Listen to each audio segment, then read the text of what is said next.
Richard, I understand that you just did an interview today with one of the top leaders of the Muslim Brotherhood.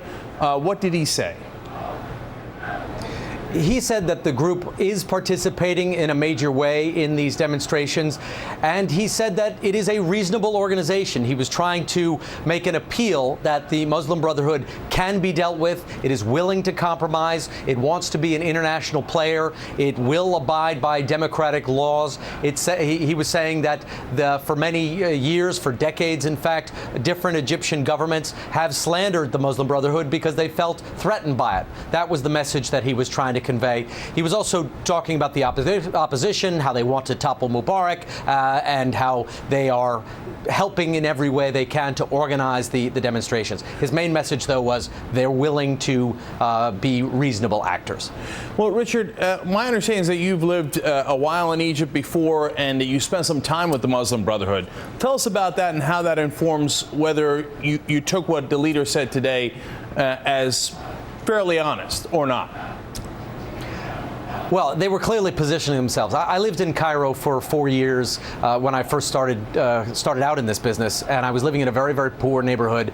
And a lot of the people, almost all of my neighbors, were supporters of the Muslim Brotherhood. At the time, it was a much more covert organization than it is now. They always had an office, but you couldn't really visit them. There was always, if you went to go visit them, you knew that the plainclothes policemen were watching you.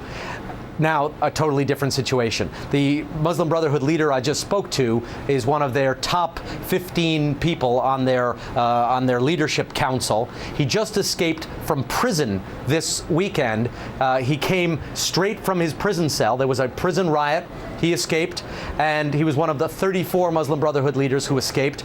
And when I was speaking to him, he'd lost his voice because he went from the prison to Tahrir Square and joined the protests. So they are operating openly now and calling for the government to collapse. What they were like when I lived with them were poor people. They were religious.